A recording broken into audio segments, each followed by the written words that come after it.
À ton avis, cet Amazon Echo Auto est vraiment utile? Faut-il vraiment l'acheter? Eh ben, je te dis tout dans cette vidéo. C'est parti! Salut tout le monde, aujourd'hui on va parler de la Amazon Echo Auto. Il faut savoir qu'elle est vendue quand même sacrément cher, elle est quand même à 59 € sur Amazon, donc ça fait quand même mal. Mais heureusement, oui, heureusement qu'elle est souvent en promotion à 35 €. Et là, ça change tout.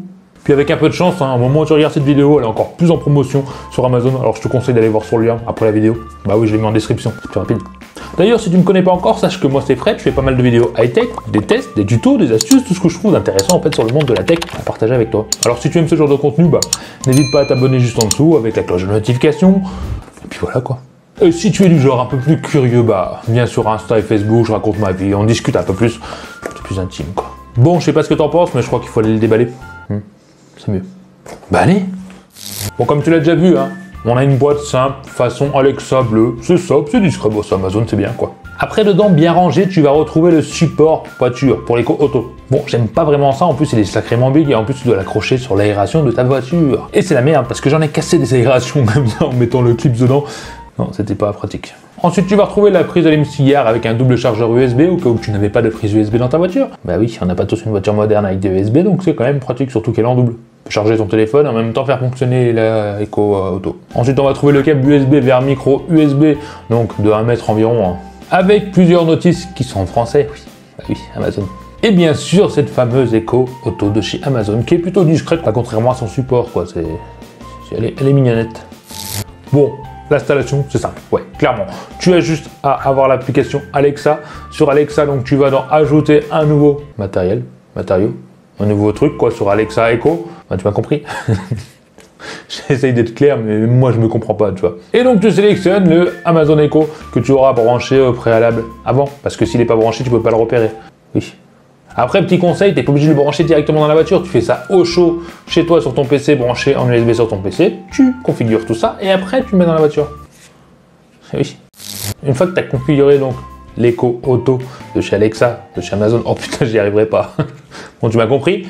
Là, il faut aller l'installer dans ta voiture. Alors, il faut savoir que le support est donc aimanté. C'est vachement pratique, tu le poses, tu peux l'enlever quand tu veux, ça te prend pas la tête, tu peux le changer d'une voiture à l'autre sans te prendre la tête. Pour l'installer, c'est simple. Tu mets ton support sur ta grille, tu branches ton USB donc ou sur une prise USB de ta voiture ou sur l'adaptateur fourni pour l'allume-cigare en branchant sur la micro USB dessus. Et bien sûr, si tu n'as pas de Bluetooth intégré sur ton autoradio, tu branches la prise jack avec ton poste en prise jack. Pour ceux qui n'ont pas de prise jack sur leur voiture et qui ont que le RCA, alors le RCA c'est un fil rouge et blanc. On sait jamais. Et ben je te mets quand même un lien dessous pour avoir un adaptateur qui transforme ces deux prises rouges et blanches en prise jack pour brancher ton Alexa. Bon, excuse-moi, je l'appelle Alexa parce que Echo Auto j'ai du mal. Et après roule ma poule. Alors cette Echo Auto est quand même plutôt compacte, elle est mignonnette, elle est toute simple, elle est sobre, elle peut vraiment s'adapter à tous les habitacles, c'est ça que j'aime bien.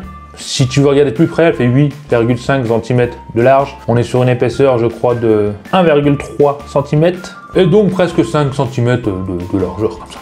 Mais ce que je kiffe le plus, c'est le bleu à la façon K2000 d'Alexa. Ouais, quand tu l'actives, ça fait, franchement ça fait classe, c'est joli. Après c'est vrai que les fils qui pendouillent un peu de partout, ça fait un peu disgracieux quand même, c'est vraiment pas très joli. Tu pourras peut-être améliorer ça dans ton habitacle pour que ça rende un peu moins moche, mais c'est... ouais. Ils auraient peut-être pu mettre une batterie à l'intérieur, mais au final ça aurait coûté bien plus cher. Et c'était peut-être pas si bien, on va en parler juste après. Ce qu'on aime déjà, c'est la fonctionnalité, parce que c'est vraiment simple. Tu mets le contact dans ta voiture et ça s'allume. C'est aussi con que ça, mais c'est parti, tu peux lui parler, tu peux y aller. Ça prend à peu près 3 secondes quoi. D'ailleurs, si on aurait mis une batterie, s'il l'aurait vendu avec une batterie, comment Alexa Auto aurait reconnu qu'on démarrait la voiture s'il y avait une batterie? Si tu as des idées, marque-le-moi dans les commentaires.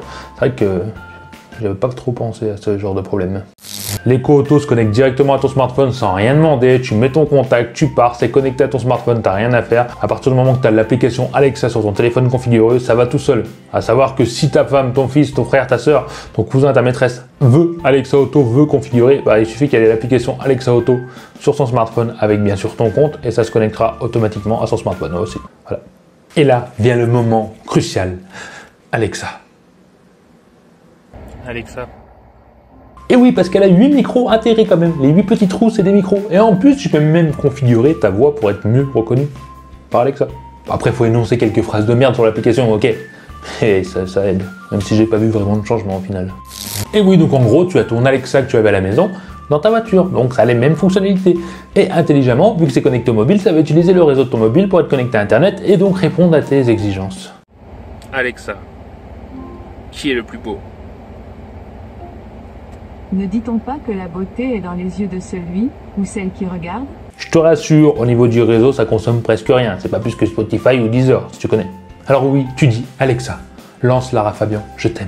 Alexa, lance Lara Fabian, je t'aime. Et là, comme par magie, ta musique magique de Lara Fabian de Slow que tu pourras écouter à fond dans ta voiture, bah elle est lancée. Et ça fonctionne du feu de Dieu.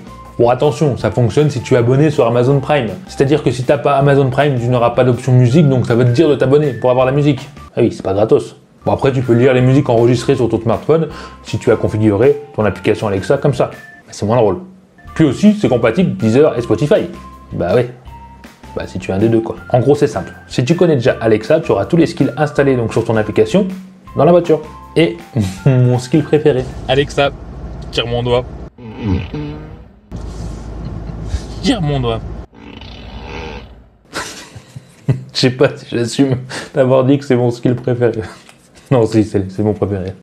Et pour ceux qui ne connaissent pas Alexa, qui n'ont pas ça à la maison et qui découvrent cette vidéo, qui se disent c'est quoi des skills, en gros c'est simple, c'est des applications dans ton application. En fait, tu vas choisir des applications qu'il y a sur Amazon, donc des skills. D'ailleurs, je te mets le lien en dessous dans la description si tu veux aller voir toutes les options qu'il y a. Ça peut être contrôle de lumière, ça peut être Deezer, ça peut être des radios, ça peut être des jeux, ça peut être plein de choses en fait qui peuvent te plaire. Et tu les installes, tu configures pour que ton Alexa fonctionne avec. Et là, après, ça fonctionne pareil dans la voiture, tout ce que tu veux. Mais attention, une fois que tu auras vu tous les skills et de quoi est capable Alexa, c'est fini. Tu vas tomber amoureux et virer du côté obscur de Alexa. Et donc tu peux tout lui demander quand tu es dans ta voiture, quel est le resto le plus proche, amène-moi à tel endroit, quel temps fait-il aujourd'hui, si ta femme te trompe. Quel temps fait-il aujourd'hui? Je sais pas essayer, tiens, je vais aller essayer. Et donc tu peux lancer ton GPS. Alexa, amène-moi à Disneyland Paris. Et elle va lancer ton GPS, mais tout en gardant ton écran verrouillé, et tu auras un guidage vocal. D'accord, je recherche l'itinéraire. Et franchement, c'est super pratique parce que quand t'es en ville, dans des embouteillages de malades, t'es stressé, tu peux pas prendre ton téléphone en main pour activer le GPS parce que t'as peur de faire un accident, tu dis Alexa, amène-moi à cette rue-là, et le guidage vocal sera toujours mieux que rien du tout, et au moins tu ne risques pas de te prendre une amende, d'avoir trifouillé ton téléphone, regarder ton GPS, c'est bien. Non, franchement, c'est une bonne option super pratique. Mais voilà, comme tu l'as compris, ça fonctionne avec ton réseau mobile. Et le réseau mobile, quand tu roules, eh ben, il n'est pas toujours bien. Bon, pardon. Et même parfois, il devient complètement pourri. Quand tu roules dans le trou du cul du monde, tu vois. Surtout quand t'as Free. Je plaisante les fans de Free, non. C'était une boutade. Boutade. En gros, quand tu fais une demande et que ton réseau est pourri à ce moment-là, eh ben, tu n'auras pas de réponse. Alexa ne fonctionnera pas. Oui, la musique risque de continuer parce qu'il y a la mémoire tampon, ça peut fonctionner, mais pas plus de 5 minutes. C'est limité. Si tu es dans un trou du cul du monde, mais vraiment un trou du cul du fond du monde, où il n'y a pas de réseau pendant 10-15 minutes, bah tu n'auras plus de musique, tu n'auras plus rien, quoi.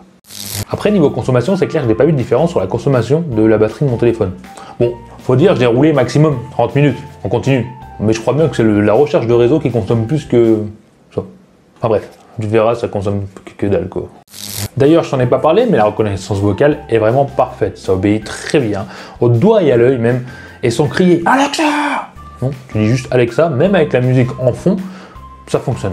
Bon, heureusement, tu me diras, je te vois bien crier dans la bagnole pour changer la musique. Mais voilà, elle est faite pour plusieurs types de véhicules. C'est bien et pas bien à la fois. Parce que oui, si tu as une voiture moderne qui fonctionne en Bluetooth, tu pourras connecter Alexa en Bluetooth et donc changer de musique avec ta commande au volant, tout simplement. Et donc avoir le titre de la musique affichée, etc. Donc c'est vraiment plutôt pas mal. Par contre, si comme moi, tu as une voiture de pauvre et que tu n'es pas en Bluetooth et que tu es donc branché en prise jack, et ben pour changer de musique, mon gars, il va falloir dire Alexa change de musique à chaque fois. Et si tu es un pro de la gâchette, tu aimes changer de musique toutes les 10 secondes, et ben dire Alexa change de musique ou Alexa suivante ou Alexa joue ça, c'est très chiant. Alexa suivante. Alexa suivante. Alexa change de musique. Alexa change de musique. Alexa musique suivante. Alexa musique suivante. Ouais. C'est peut-être le seul vrai défaut que j'ai trouvé, mais non, il y a un autre petit défaut, ça va dépendre surtout des autoradios, parce que si tu es branché en jack ou en RCA comme moi, tout dépend de ton autoradio et de ta prise, le son sera moins bon. Moi sur la mienne, j'ai moins de basse qu'avec un CD par exemple, etc. Donc j'ai réglé sur mon autoradio pour avoir plus de basse et le son est bien en général, mais il faut savoir qu'en Bluetooth ce son sera quand même meilleur. Donc si tu as un autoradio de merde et que tu branches en jack et que le son est pourri, ça ne vient pas forcément d'Alexa. Rassure-toi. Alors certains vont dire que tu n'as pas forcément besoin d'acheter l'Echo Auto parce que tu branches ton smartphone dans ta voiture, tu peux faire aussi le contrôle vocal avec Alexa sur ton smartphone. Après, ça va dépendre des smartphones. Moi, c'est compliqué parce qu'il faut que je déverrouille à chaque fois pour dire Alexa, lance cette musique et c'est vraiment chiant. Je sais pas pourquoi mon écran de verrouillage déverrouille pas quand j'ai Alexa. Mais il y a aussi le problème qu'à chaque fois que tu prends ton téléphone, tu vas le sortir et brancher en prise jack si tu n'as pas l'autoradio Bluetooth. Et c'est encore 2 fois plus chiant. Donc c'est clair pour les gens comme moi, c'est le Graal.